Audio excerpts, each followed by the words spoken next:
Okay, people, so good day. I'm following up the discussion that's been sort of a buzz on YouTube here regarding the Bill Nye Ken Ham debate. And I did have a chance to watch, I guess, almost all of it. It was very painful to watch. It seemed, I just, in its mode and its orientation, it just seemed so antiquated and so out of touch with some of the sort of contemporary concerns. I found it odd that this Ham fellow can take seriously the idea that if there is a God, whatever that expression would mean, it would have to be the Christian God who wrote the Bible that he reads. It That is very odd. Any person who's going to debate the Bible as if it were a scientific document about the origin of the world, no. I mean, I think what we need is a science of the origin of literacy and the difference between the oral mind and the literate mind, and we could try to document with great insight the kind of psychology of the people who wrote those documents and what that helps us understand about our own condition, our own frailties, the sort of ambiguities that still plague us over where did all this come from and how long was there nothing before there was something, or if there was something before it all began, what is the nature of all of that? I think those I don't think those questions are ever going to go away. It's sort of, Bill Nye at one point, he really kind of failed in that he made it seem like the questions of ultimate origins are going to someday have a satisfactory response, as if we don't know enough yet, but eventually we will know. And even to those people who want to say, well, we do now know. You take somebody like Lawrence Krauss, who I've seen, who, he's a smart guy, but he sit there and he sort of says, look, this is him. He's like, well, it's obvious that there was nothing and then something came out of the nothing. It's obvious.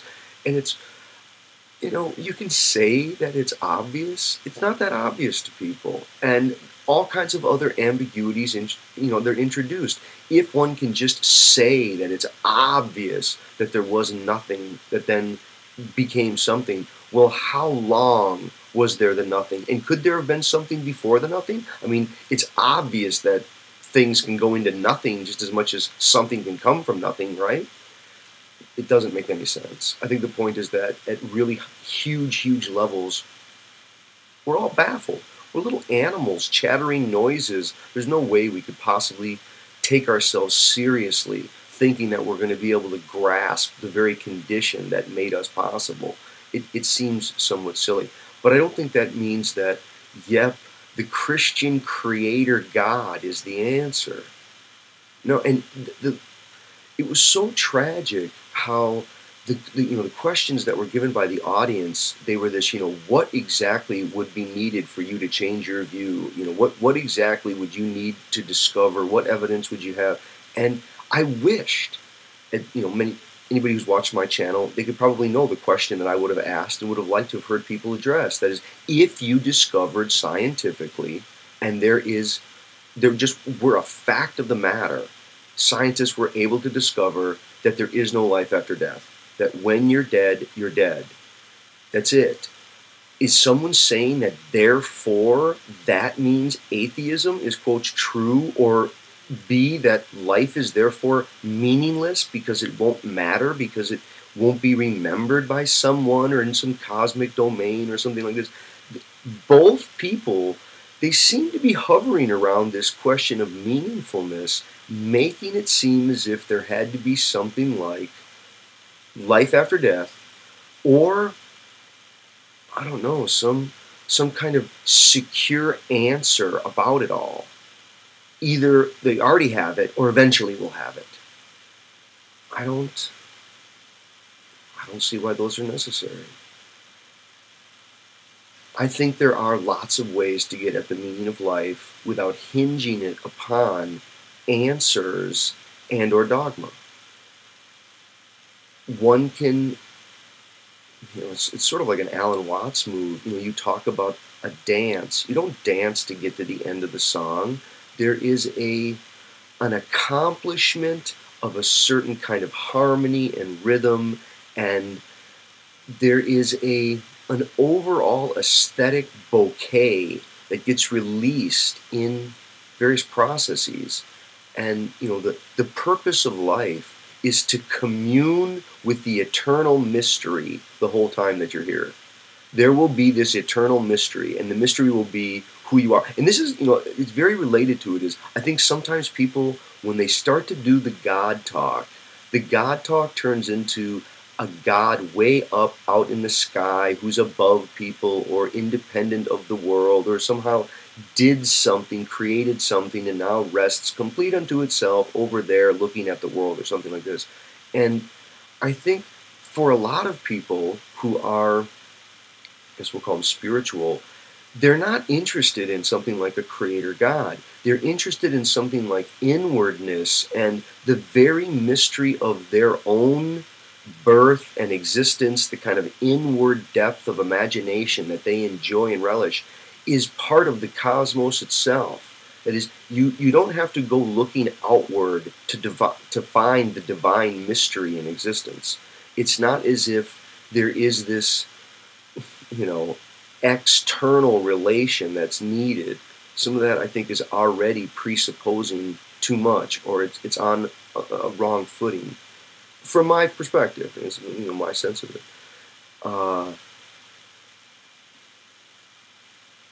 I don't think if death is the end, that somehow life was meaningless.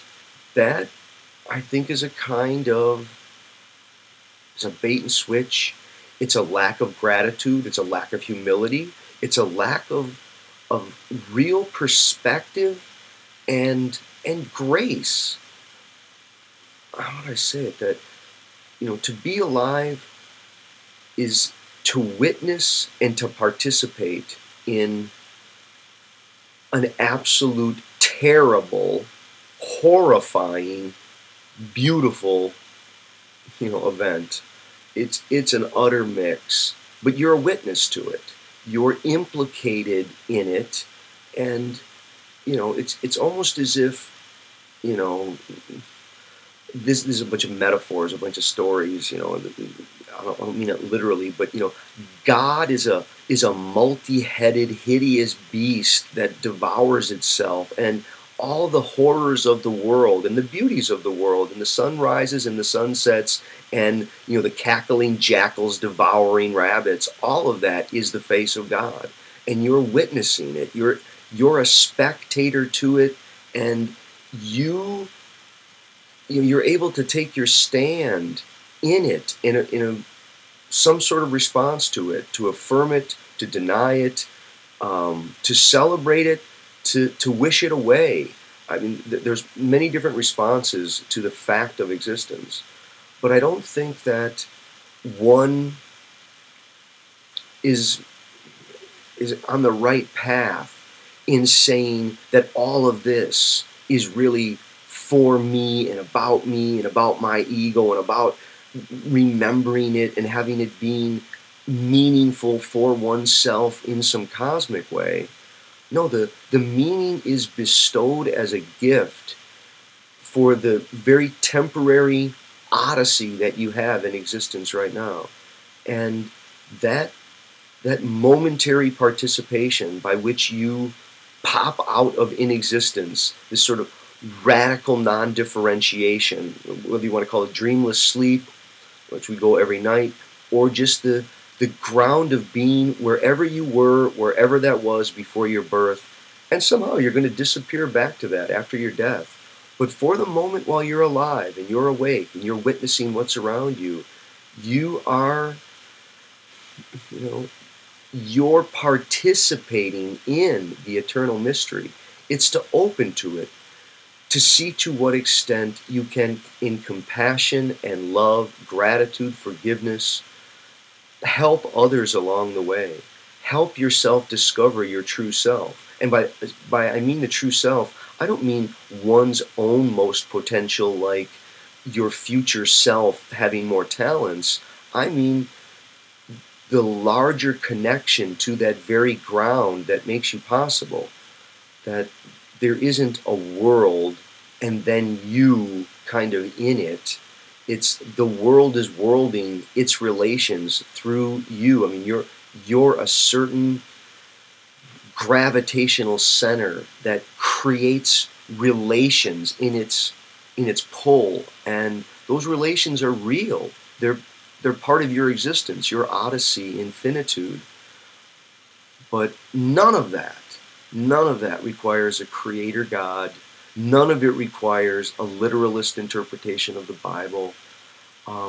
None of it requires a fear of death. Um, I think it requires a maturity and a resilience, a compassion, a humility. I guess in some way it requires a kind of open, honest acceptance about the humble lot of the human. Okay, thanks.